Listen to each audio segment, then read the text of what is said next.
यह कहानी बहुत ही डरावनी और बहुत ही पेचीदा है। आखिर रमेश कौन था और उसे चाय की दुकान का क्या राज था जो इतने घने जंगलों में रात को बेखुली हुई रहती थी। अब यह देखना है कि आखिर रमेश के साथ हुआ क्या। अगर आपको यह कहानी पसंद आए तो प्लीज़ इसे लाइक और सब्सक्राइब जरूर करें। तो चलिए शुरू करते हैं।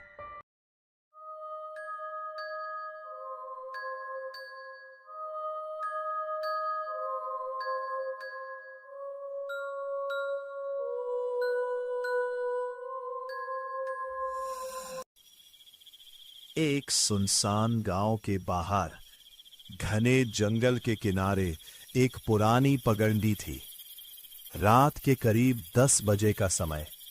चारों तरफ सन्नाटा, सिर्फ झींगुरों की आवाज। रमेश, जो एक मजदूर था, देर रात काम से लौट रहा था। उसे बहुत प्यास और थकान लग रही। अरे, अब इतनी रात को कहाँ जाओ? अब शरीर में तो जवाब दे दिया है और प्यास के मारे गला भी सूखा जा रहा है। अचानक उसे जंगल के बीच एक छोटी सी चाय की दुकान दिखी। वो क्या, इस सुनसान जंगल में वह दुकान किसकी है? चलो वहीं चलकर आराम करता हूं।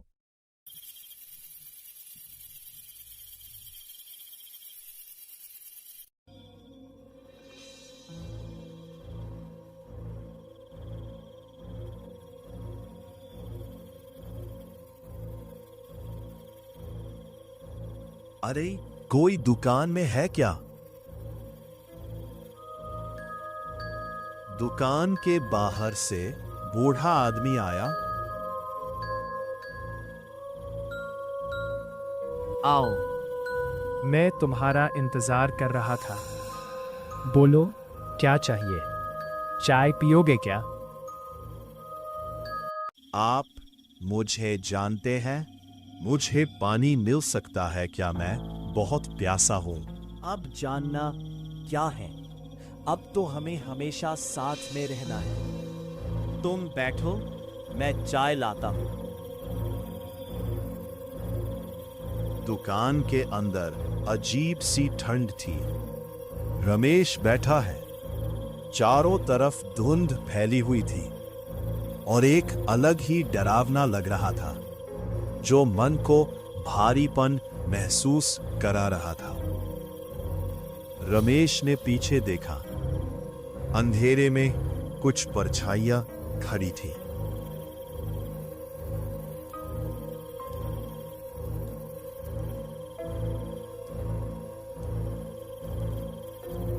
लो तुम्हारी चाय।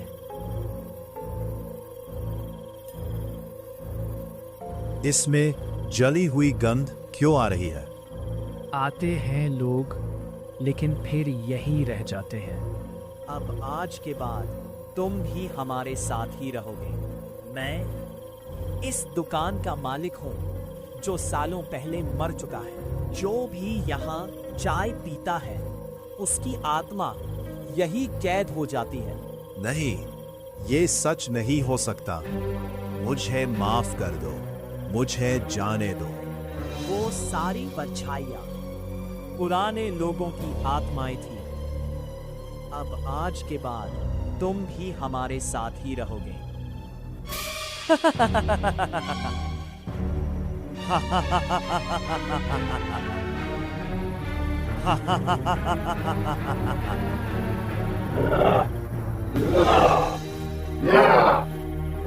रमेश दौड़ता है।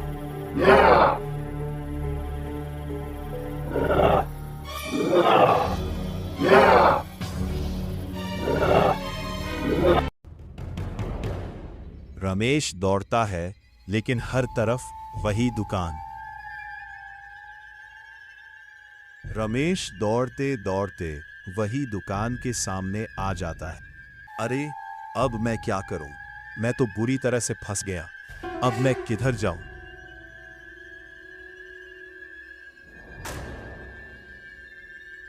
तभी रमेश भागते भागते उसे चक्कर आए और वह जमीन पर गिरकर बेहोश हो गया।